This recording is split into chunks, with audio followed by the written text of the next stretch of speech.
ng isang responsible na tsuper pag may hawak siya ng manibela. We emphasize din yung meron kang hawak na buhay. Pagkatapos ng 3 araw na lecture, dadaan sa written at practical exams ang mga tsuper. Target ng DOTC na maging TESDA certified ang lahat ng bus driver sa bansa pagdating ng taong 2013. Pero sisimulan daw muna nila ito sa 15,000 bus drivers na nagmamaneho sa kahabaan ng EDSA. Aminado ang ibang driver na kahit veterano na silang nagmamaneho, may kailangan pa rin silang matutunan. Kung may alam na po kami ngayon, mas nadadagdagan pa po ng ilang doble sa kaalaman namin sa pagmamaneho. Kasi nadadagdagan kami ng konting idea regarding sa pagdadrive at maging aware din kami kung paano maging makaiwas sa aksidente. Pero giit ng ibang driver, bakit sila na lang lagi ang sinisisi? Gayong malaking bahagi ng kaligtasan sa daan ay nakasalalay rin sa gobyerno. Marami raw ang mga bitak-bitak na kalsada na maaaring maging ugat ng aksidente. Isa sa faktor ng aksidente na nangyayari ay yung function ng DPWH. Yung kakulangan nila o hindi nila na tututukan yung dapat nilang trabahuhin na nagiging dahilan ng mga aksidente. Maski ang consultant ng DOTC, aminadong may problema ang ahensya sa pagpapatupad ng mga batas trapiko. May problema tayo sa enforcement. Ang unang-unang problema natin sa enforcement is yung credibility ng enforcers. Hanggang Sabado tatagal ang training. Ang mga papasa rito, siya namang magtuturo sa mga kasamahan nila na kukuha rin ng exam para sa TESDA certification. Trish Roque, News 5. Manaka-naka pa lang ang mga nag-a-apply na lady bus driver sa MMDA. Simula na mag-anunsyo sila noong 1 linggo na tatanggap sila ng babaeng tsuper. Pero kumpiyansa ang ahensya, dadami rin ang magpapakita ng interes sa trabaho. June Loyola, ikwento mo. 26 na taon nang nagmamaneho ng iba't ibang uri ng sasakyan ang 51 anyos na si Yolanda. Kabilang dyan ang 2 taong pagiging family driver sa Abu Dhabi. Kaya na lumabas ang anunsyo ng MMDA tungkol sa pagtanggap nila ng mga babaeng piloto ng bus, naging interesado agad si Yolanda. Isang opportunity na yan na magkaroon ako ng trabaho dito sa Pilipinas. Ever since hindi ko pa naranasan ang nakabangga ako ang palaging nababanggaan, nagagasgasan.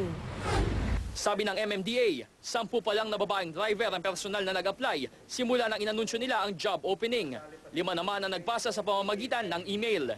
Pero tiwala ang ahensya na madadagdagan pa ito dahil sa magandang feedback na natatanggap nila mula sa publiko. Kailangan maipakita nila yung kanilang qualifications aside from the gender.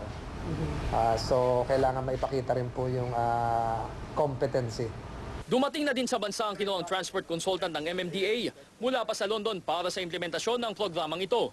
Ladies tend to be more safety conscious in a lot of things, not only driving but in everyday life, and they tend to drive in a more defensive manner, not to be so aggressive. Hindi naman ginagarantihan ng MMDA na magkakaroon agad ng trabaho ang mga mapipili nila. Training lang daw at referral sa mga kumpanya ng bus ang maipapangako ng ahensya. June Loyola, News 5. Kinumpirma na ng dating Marcos lawyer na si Attorney Oliver Lozano na anak nga niya ang sunog na bangkay na natagpuan sa Porac, Pampanga noong Sabado. Hirap ang mga otoridad na matukoy ang motibo sa pagpatay, lalo't wala naman daw na kilalang kaaway ang biktima. Ikwento mo, James Beltran. Halos 4 na araw ding hinanap ng pamilya Lozano ang nawawalan nilang anak na si Emerson mula sa Cabanatuan City hanggang Porac, Pampanga. Sa simula ay malakas pa ang kutob ng amang si Attorney Oliver Lozano na buhay pa ang kanyang anak. Magdasal ka, tuloy-tuloy po ang pagdasal namin at kasama na dyan sa faith, yung faith namin sa police and NBI authorities.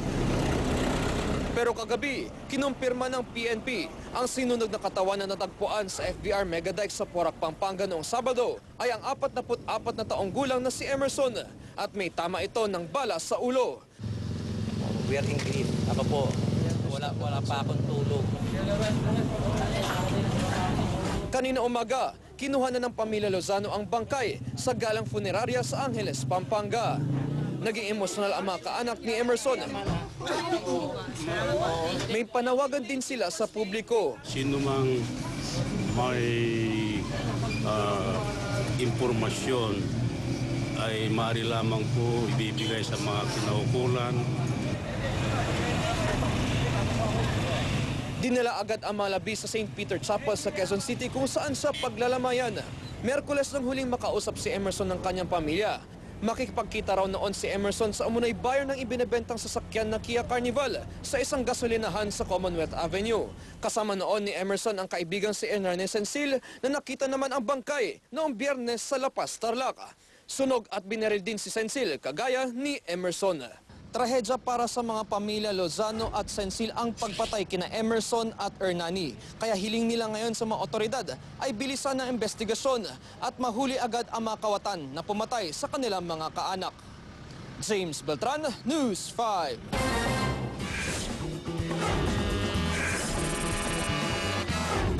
I believe I can fly.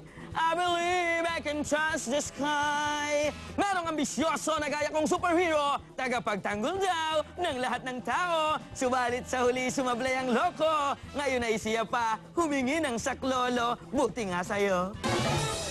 Siya raw ang kakampi pag may inaapi. Isang superhero, ang kataway malaki. Ngunit kanyang powers minsan ay napundi. Kaya sa mata niya ay nagka-injury. Hindi ko pala kaya kalaban. Kaya tumawag ako sa 911. Ginawa sa kalaban agad dinaganan. Ngunit may isa pa na namaril naman. Kahit na pumalpak may natira pang fan. Pag may kahinahinala, ganyan ang tatakbuhan. Sisingin ko lang naman siya sa utang niya. Hanap yung superhero sa aking video, pero hindi pa rin ako patatalo. Kilala niyo ba kung sino ang top 3 most popular superhero teams of all time? Pumapangatlo sa listahan ng Fantastic Four. Silang kauna-unahang grupo ng mga superhero na gawa ng Marvel Comics. Nasa second spot naman ang Justice League of America, kung saan miyembro ang mga sikat na superheroes tulad nina Batman, Wonder Woman at Superman. Type kayo sa dyan, si Superman. Number 1 naman sa listahan ang X-Men. Unang lumabas ang kanilang comics noong September 1963, kabilang sa kanilang grupo sina Wolverine, Storm, Gambit at Professor X. Kaya naman mga bata, huwag niyo nang isipin kayo superhero sapagkat ang mahalaga, tunay ang inyong pagkatao, katulad ni Makata na ngayon ay gwapong-gwapo, sabi ng nanay ko. At dahil dyan, paalam muna ako! Susunod sa aksyon, presyo ng tinapay, tumaas na. 3 sugatan sa pamamaril sa Tondo, lasing na sospek, patay. At bakbakang Manny Pacquiao at Shane Mosley sa Mayo, huli na nga ba?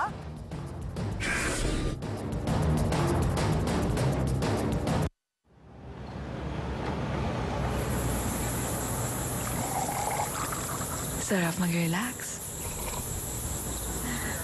Sarap mag-decaf. Nescafe Decaf.